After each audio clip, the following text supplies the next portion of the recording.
I spent my whole life believing that I was crazy. It was easy to believe. Growing up without memories of the abuse that I experienced as a kid, growing up in a home and a system and a culture that needed to deny the reality of what had happened to me. The only option was for me to be insane. The only explanation for all of my pain and rage and suffering and all of my PTSD symptoms was that there was something wrong with me. It's taken me so much of my life to get to the place where I can believe myself, where I can trust my own sanity and my own knowing.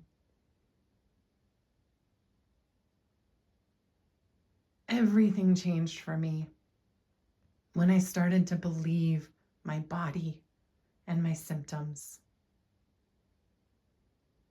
A couple of years ago, I was getting ready for bed one night, and I was playing out all these terrible scenarios for how this person I know might try to kill me.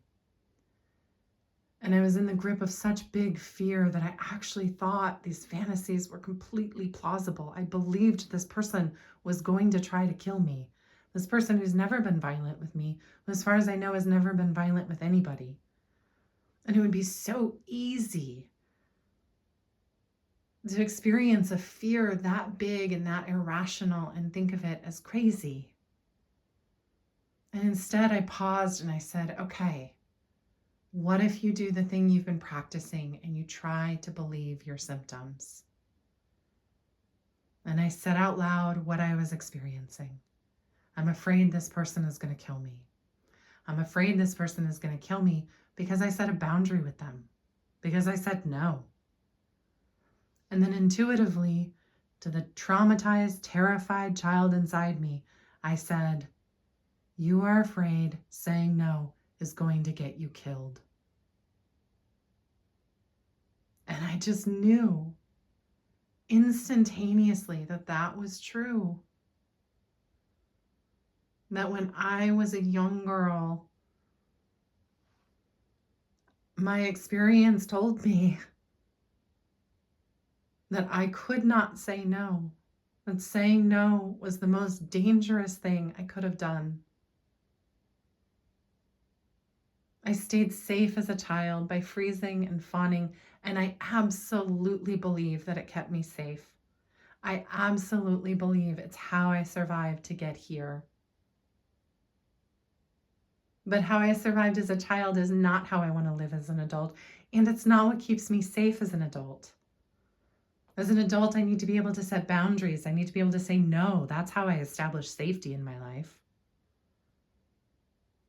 And I started to notice this pattern over the last couple of years when I was most in the grip of terror, when I wouldn't sleep for 2 or 3 nights, when I couldn't get out of the anxiety and my nervous system was just completely lit up. At some point, I would recognize that preceding this, I'd set a boundary.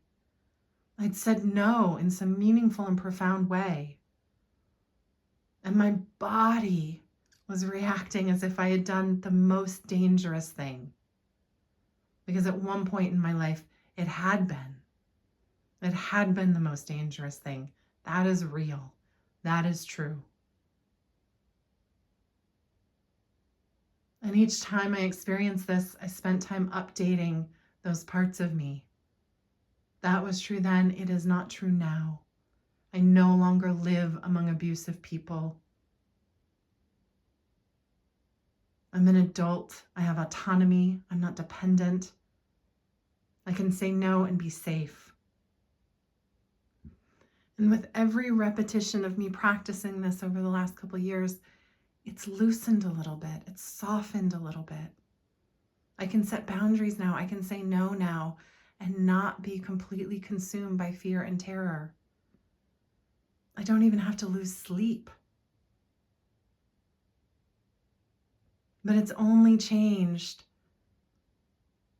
because I changed the way I was perceiving my experience. I chose to believe it instead of pathologizing it. I validated it. And I placed it at the time in my life when it was real and it was true, which is not now. And I understood and I understand that it takes time. It takes so many rounds and repetitions of saying no and not dying, saying no and not being under threat, saying no and being okay. For my nervous system to really integrate this new reality, this new life that I'm in. And so I'm kinder to the fear. I try to accept that sometimes I just don't sleep.